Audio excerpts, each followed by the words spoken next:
4 millions, c'est le nombre de personnes qui chaque jour franchissent les portes d'une officine en France. Accessible sur tout le territoire, le pharmacien est un maillon essentiel de la chaîne de santé et ses missions sont nombreuses. Le pharmacien a le rôle classique que vous connaissez tous, c'est-à-dire vous venez avec une ordonnance dans votre officine et le pharmacien va vous délivrer les médicaments, va vous expliciter la prescription du médecin. Pour le pharmacien, la délivrance d'un médicament à chaque patient qui rentre dans son officine relève du cas particulier.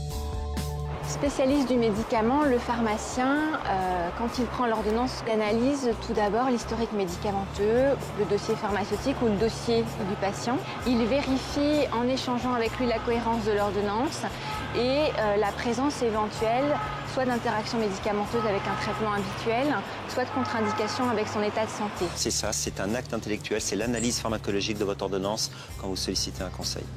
Conseil et analyse sont donc les maîtres mots de cet acteur privilégié de la santé. Mais ce n'est pas tout. Depuis 2009, avec la loi Hôpital, Patient, Santé, Territoire, ces missions se sont étendues. Il réalise désormais de façon personnalisée des tests rapides d'orientation diagnostique. C'est le cas pour le diabète ou pour la détection de l'angine bactérienne.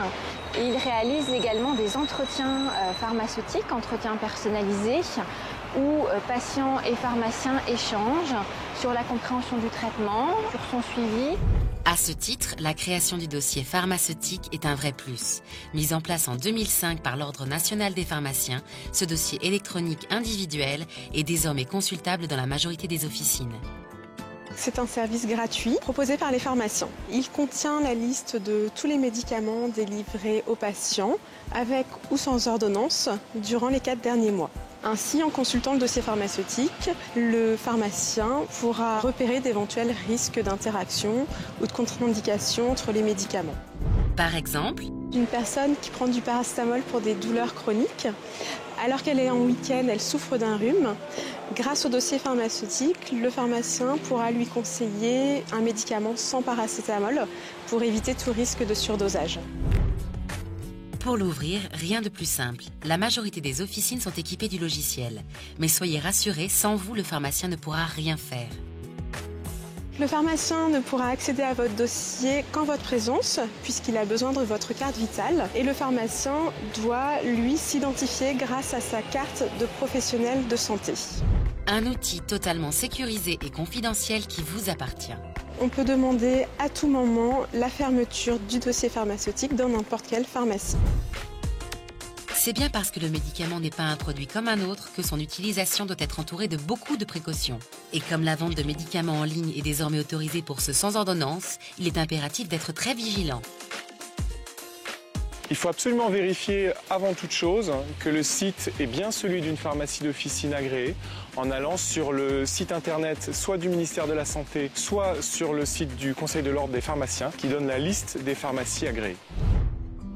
Pas question d'acheter ces médicaments sur des sites de petites annonces ou sur de grandes plateformes de vente en ligne. Le médicament n'est pas un produit comme les autres.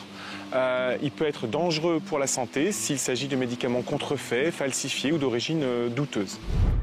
Une réalité malheureusement assez courante puisque d'après l'Organisation mondiale de la santé, un médicament sur deux serait faux sur Internet. Mais quels sont les risques ? Le médicament falsifié, c'est un médicament dont le principe actif est soit absent, donc ce médicament ne vous soigne pas, soit est un autre principe actif qui peut être très dangereux pour la personne qui le prend. C'est pourquoi s'adresser à une pharmacie en ligne, rattachée à une officine physique agréée, c'est un gage de confiance. Aujourd'hui, du fabricant jusqu'au pharmacien d'officine, vous n'avez qu'une succession de pharmaciens présents le long de la chaîne, donc de la fabrication jusqu'à la dispensation. L'ensemble pour assurer une sécurité optimale. C'est pourquoi, une fois chez vous, le médicament doit également être entouré d'attention. Pour ça, rien de mieux que de respecter quelques règles de bon usage. Il faut faire régulièrement le tri, éliminer tout ce qui est périmé, ouvert depuis trop longtemps ou qui n'a plus lieu d'être conservé dans une armoire à pharmacie à la maison. Ces précautions sont loin d'être vaines et doivent devenir un réflexe. Le médicament n'est pas un produit comme les autres, qui peut être dangereux, qu'il ne faut jamais le conseiller à une autre personne. En aucun cas, il faut le réutiliser sans avis d'un professionnel de santé. Pensez également à conserver emballage et notices afin d'avoir une référence de l'utilisation et connaissance de la date de péremption, date qu'il faut bien sûr respecter. Parce qu'en fait, au-delà de cette date, on n'a aucune garantie de la stabilité du produit. Ça veut dire qu'on ne sait pas si le médicament est toujours actif ou si du coup on va favoriser des effets secondaires ou des problèmes d'intolérance. Une fois trié, pas question de laisser votre armoire à pharmacie n'importe où. L'idéal, c'est effectivement de la mettre plutôt en hauteur, notamment hors de portée des enfants, en faisant un tri à l'intérieur des médicaments pour enfants et des médicaments pour adultes. Médicaments périmés ou non utilisés mis de côté, il ne vous reste plus qu'à les rapporter chez votre pharmacien qui se chargera de les remettre aux organismes de collecte appropriés. Cyclamède pour les médicaments et Dastri pour les piquants, ces derniers ne devant jamais être mélangés.